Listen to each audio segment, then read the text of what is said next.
Nombreux sont ceux qui nous demandent des informations sur le Troisième Reich. Voilà pourquoi nous avons choisi de rééditer pour la première fois cet ouvrage de Cesare Santoro. Paru en 1938, il était destiné à faire connaître au monde le nouveau Reich allemand.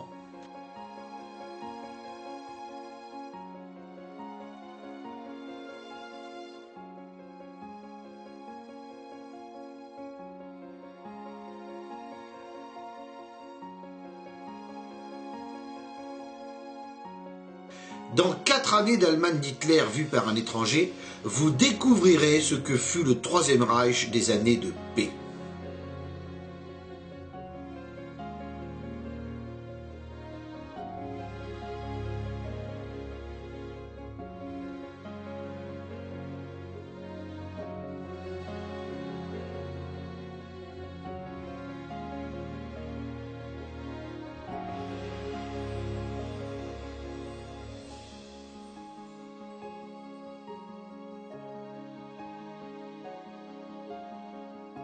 L'auteur décrit ce Troisième Reich en 20 chapitres.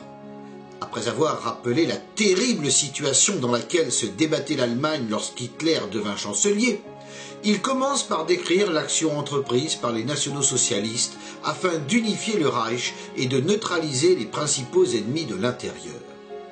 Cesare Santoro aborde ensuite la politique extérieure du Troisième Reich, ses offres de paix et de réconciliation jusqu'à sa sortie de la SDN en 1936 face à l'incompréhension étrangère.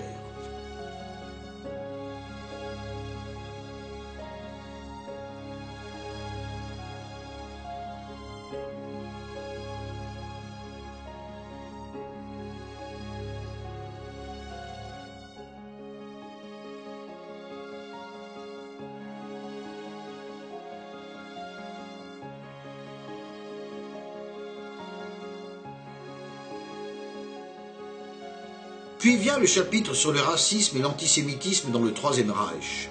L'auteur les expose sans parti pris en les remettant dans leur contexte.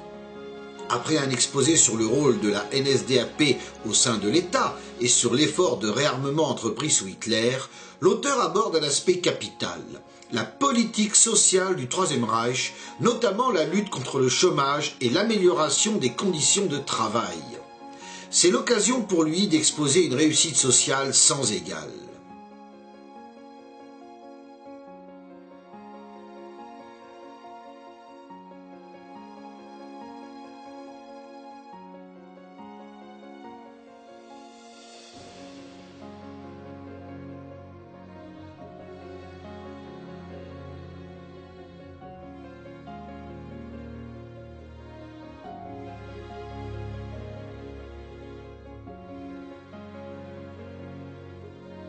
Cesare Santoro expose ensuite l'œuvre de bienfaisance organisée par le Troisième Reich, œuvre synonyme de charité en action et pas seulement en parole.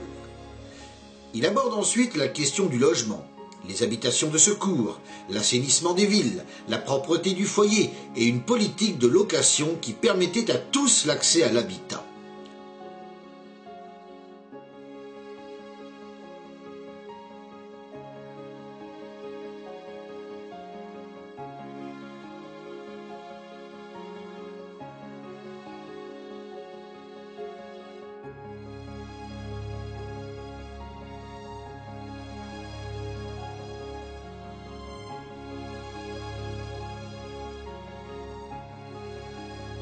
La deuxième partie commence par un chapitre important, l'économie au sein du Troisième Reich et notamment la politique de désendettement menée sous Hitler.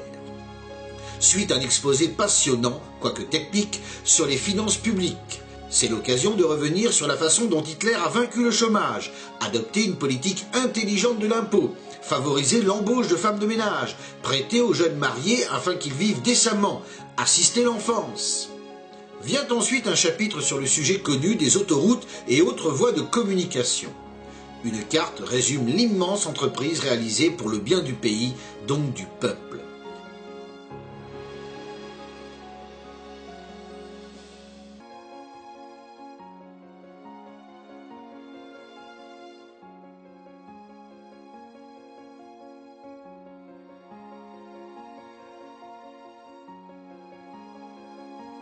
Cesare Santoro aborde ensuite l'alimentation dans le Troisième Reich, une agriculture protégée contre la volatilité des prix, le succès de la bataille pour la production, la lutte contre le gaspillage.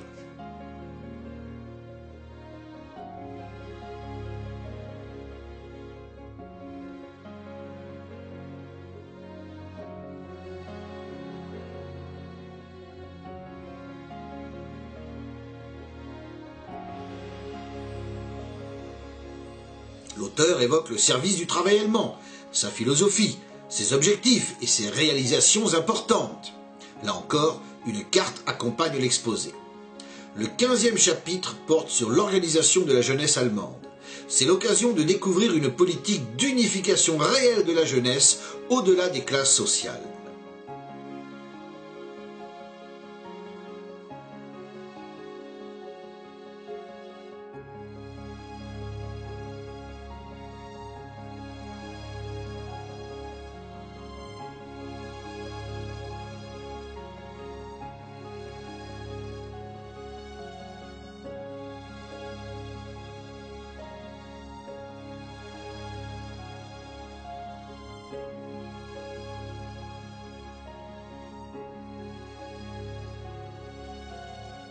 L'exposé qui concerne la femme allemande tord le cou à de nombreuses légendes encore aujourd'hui entretenues à propos de la condition féminine sous Hitler. Ni prétendument libérée, ni considérée comme une simple reproductrice, la femme fut heureuse sous Hitler. Le chapitre consacré à la culture allemande et à la lutte contre le mauvais goût démontre que, loin d'être un instrument d'abêtissement, les spectacles peuvent être utilisés pour élever les masses. Vient ensuite un exposé sur un sujet d'importance, la question religieuse sous Hitler. L'auteur ne cache pas les tensions qui existaient malgré un concordat avec le Vatican. Les 2 derniers chapitres sont consacrés au droit national-socialiste et au sport dans le Troisième Reich.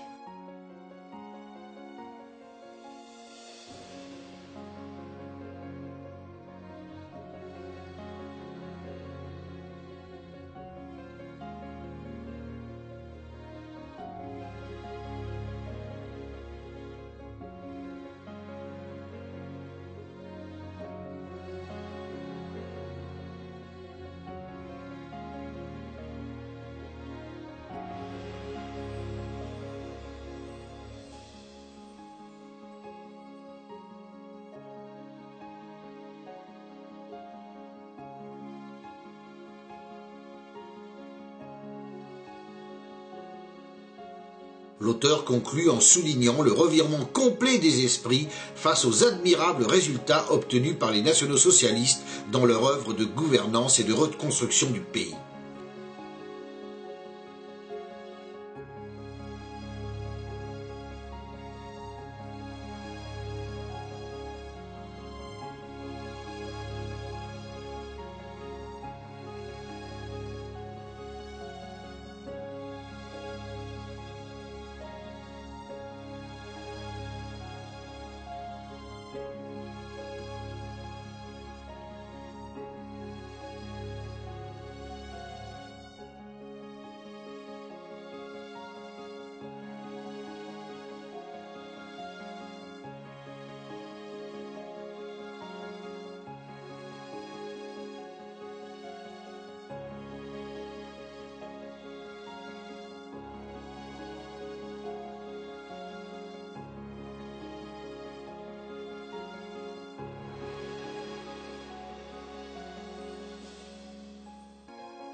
4 années d'Allemagne d'Hitler vues par un étranger. Le livre qu'il faut posséder sur le Troisième Reich, disponible exclusivement auprès de la boutique du site de PHDNM.